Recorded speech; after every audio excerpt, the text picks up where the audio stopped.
about E flat. Okay, so today I want to talk about E flat, and the reason is this. So the way I see music is this ball of light, and when we talk about different ideas, concepts, and devices, we actually highlight different points on this beautiful ball of light, which is music to me. And I think sometimes we get too hung up about this idea or this idea and feeling that, oh, if I spend time playing the piano or singing or playing guitar or doing different things, it's not as effective to whatever task you think you want to do. But let me tell you, the way I see it is when we think about these different ideas, whether it's ear training, solfege, harmony, technique, E flat, we actually learn a ton about music, which is why we're here. So with no further ado, E flat. Oh, actually, hit the like button, please subscribe, and now, with no further ado, E flat. So E flat was established in 1844. No, I'm just joking. But E flat is, first of all, a beautiful sound, and I want to show you a few shapes on guitar, just so you can kind of have a few shapes for E flat. And then I want to explain why I think this key is so beautiful and how we can think about it and really understand what we're doing and not just kind of randomly copy, paste, and move shapes. So these are two of my favorite shapes for E flat, this one and this one. This is E flat major 7. So this is just the first step in this video. I just kind of want you to have this shape, and you can also do this hammer on, maybe a little kind of thing like that, because if you have the bar here all the way, you can get all these notes. And then this one is also E flat first inversion with a major 7 and a 9. So these are two cool shapes, but why am I talking about E flat? If you're interested in more fingerings for a major key, check this out. This is a free lesson on my website. It's yours. I know in this channel here, we talk about C and A minor, a lot of kind of like, I want to say, more simple scales, but I feel it's really important to understand also other keys. So I decided to dive in. So first of all, how do we go about it, right? So when we have this E flat, what does that mean? So basically, if I'm playing E flat major, it means that I'm starting from the note E flat and I'm using the same sound, the same relationship as I would if I play C major, right? The sound of the scale, the sound of C major, and the relationships stays intact, and also that feeling of center versus the other notes. And that's why I think it's really beautiful and important to kind of feel this other center, because it's not only understanding how it works, but it's also feelings, right? So the sound of playing a song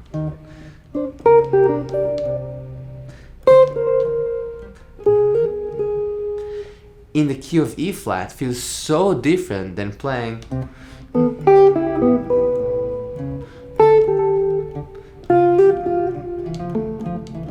it's just like, it feels different because the sound is different. So it's important for me, and I think for you as musicians, to understand it and be sensitive to it, because at the end of the day, music is all about this idea of feeling and exploring and expressing with tension and release. And if we are not sensitive to the sound of the scales and the keys, what are we doing?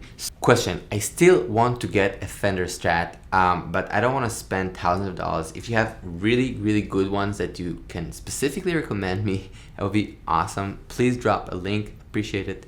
Thank you. So, okay, let's explain this. So C major, 1, 2, 3, 4, 5, 6, 7, 8. So between the 1 and 2 we have a whole step, another whole step, half, whole, whole, half, whole. This is kind of like the blueprint of a major sound, of a major scale. People call it Ionian, and we can address as that as well, but for now I just want to think about it as a major scale. So I'm going to play the same finger in here from E flat, but I'm really thinking about the notes as well. So I'm thinking, check this out,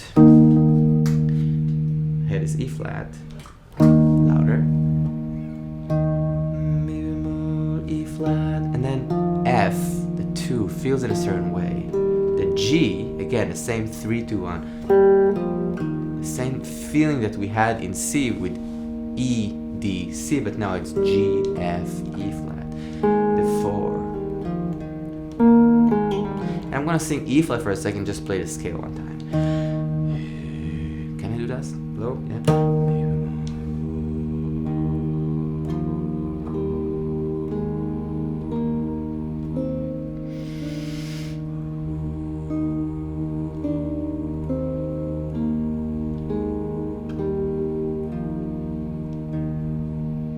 I didn't know I can sing E flat. Cool. Please click the like button, subscribe, and turn the bell notification on.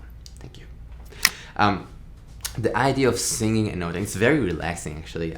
Just singing a note, just holding a note and playing a scale or anything against it, for some reason really centers and brings this sense of relaxation. I actually read about it, and it's also again a proven, kind of like scientific thing, that when we sing and hum, specifically also lower notes, really kind of release a lot of good stuff in our system, and it's relaxing. That's why also it's really good to sing, just sing. But for us right now, the idea of feeling the center, feeling these notes and hearing how it sounds. So I want to take one position, and I want to do this really, really cool color exercise. So again, E flat, and I'm going to just play this position one time. This is just two octaves of E flat major.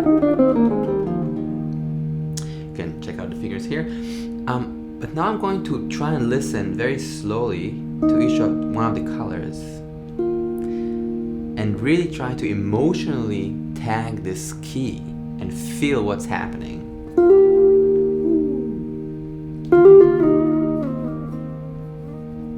And I'm also aware of the notes. I'm really thinking 1, 2, 3, 2, 1, 6, 5, 6, 1. And I know this is B flat and C and E flat, and I'm trying to be aware of what I'm playing as much as possible. It's not a solo, but it's this exploration idea. Ooh, the 7th, D, the 5.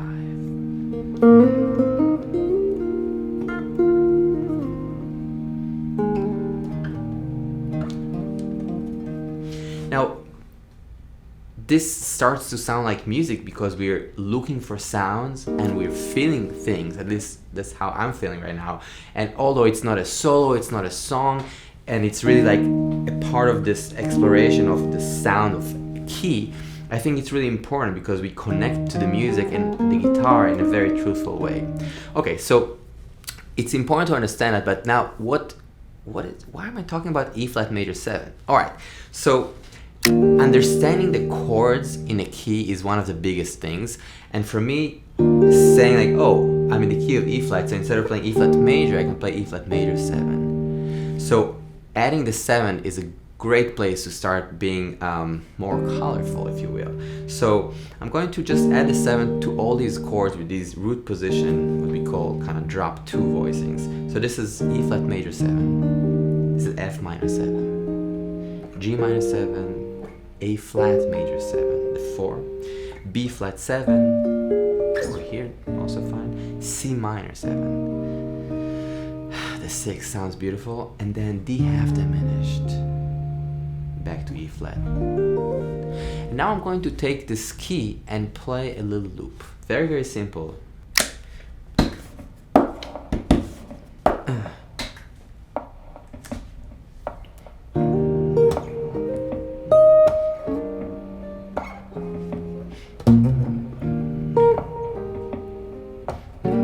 Maybe half step. Half step.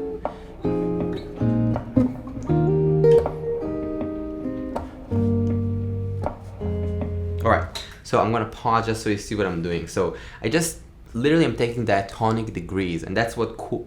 This is why it's cool for me, because I'm saying, okay, let's understand the framework, let's understand the chords in the scale, and then I'm literally messing around with this. There's not too much. It doesn't have to be anything at the end of it, but I'm just taking this shape, doing a little hammer on, and to the 4, the 3, and I did one time this half step here between the 3 and the 2. Nothing crazy, right?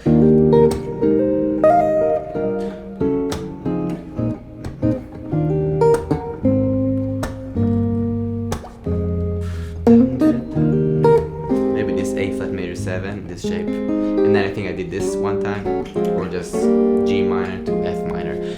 This idea of understanding harmonic center, understanding and trying to feel the chords, but at the same time very quickly trying to explore and mess around with it in a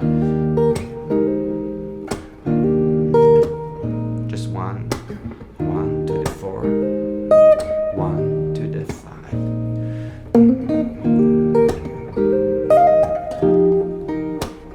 And then I did a 2, 5, right? So I'm just trying to feel the center. I'll play the click again.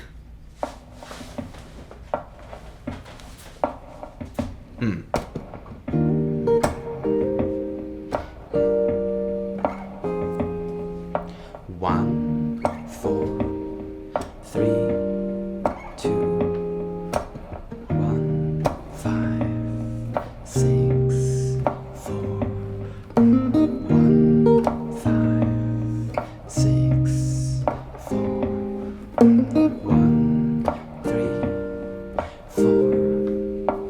Let's do it again. 1, 3, 4.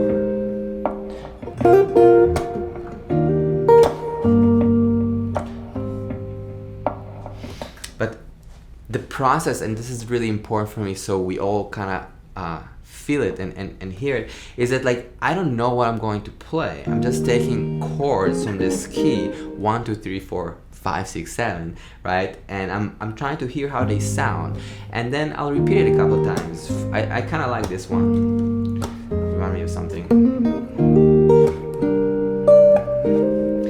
1, 3, 4, kind of like this one as well. There are a lot of songs that are kind of hiding in these keys, and also with guitar, because of the register, I find E flat a beautiful key to explore, and again, each key has its own kind of color and sound, and it's really nice to try and be sensitive to that. So all I'm suggesting is trying to understand what we're doing and trying to understand and see the chords, but at the same time being super playful, like the word play, and exploring and just trying some stuff out. And I think it's really fun to do it in time. So you can have a metronome, you can have a groove, you can loop something, but just like the idea of like a pulse that you can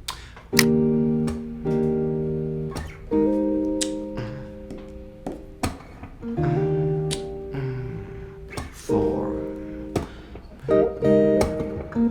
I'm gonna loop this. I'll do the 1, 3.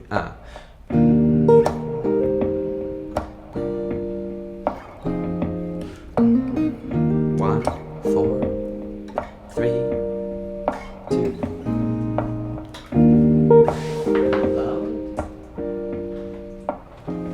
And now I'm going to take the scale that we talked about, right? Just this position, one fingering, nothing too crazy.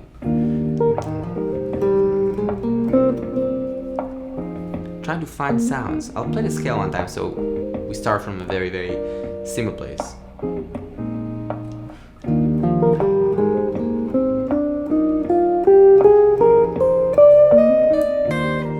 Just scale, nothing yet. Okay, now I'm gonna use this fingering of E flat major and try to create.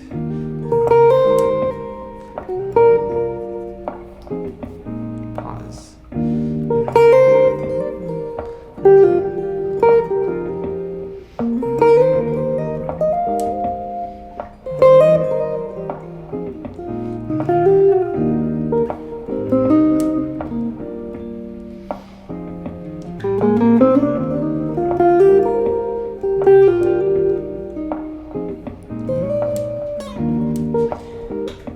You see how simple it is. Again, I'm not trying to play the solo of my life, but I'm trying to listen to the scale, listen to the chords, and to do something that is meaningful. Even if I'm making mistakes, it's totally fine, as long as I'm trying, and I'm trying to listen hard to what's happening, and I'm tagging this information as I play it, and I see the fingerings, but I'm very aware of how it makes me feel, because this is the ultimate tag. Because if we can understand the feeling of G, the third note of the scale, 1, 2, 3, and how it sounds, then man, we only have I guess 6 more notes, because there are only 7 notes in the scale. 1, 2, 3, 4, 5, 6, 7. This is again E flat.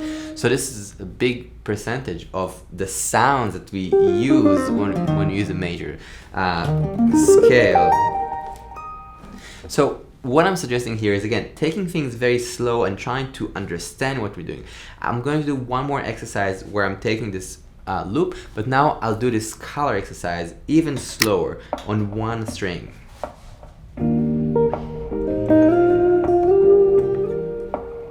So I'm seeing E flat on one string, on the B string right now.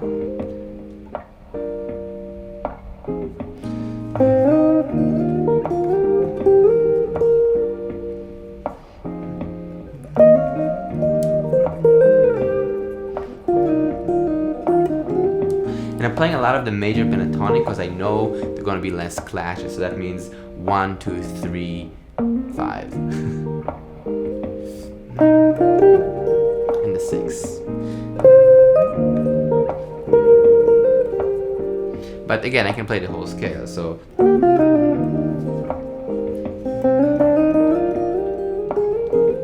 and the 4 again was a little clashy. I just wanted to kind of play the scale. Again, now listen to the colors and soloing, educational solo. 5.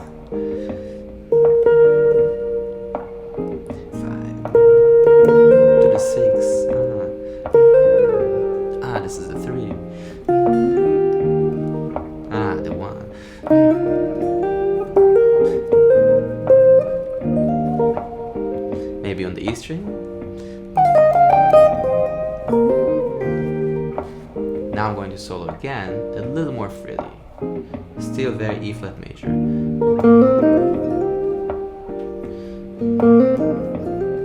Repetition.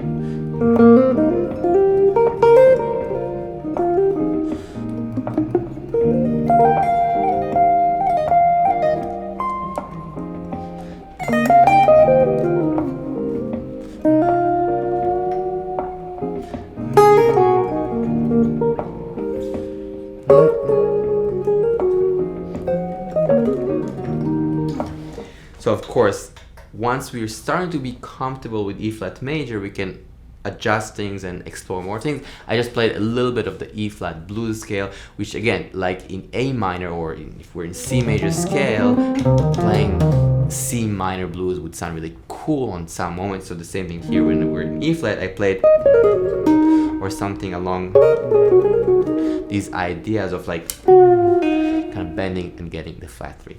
But this is for a different discussion. Till then, thank you for listening. Thank you for hanging out. Really appreciate it. And I'll see you very soon. Peace out.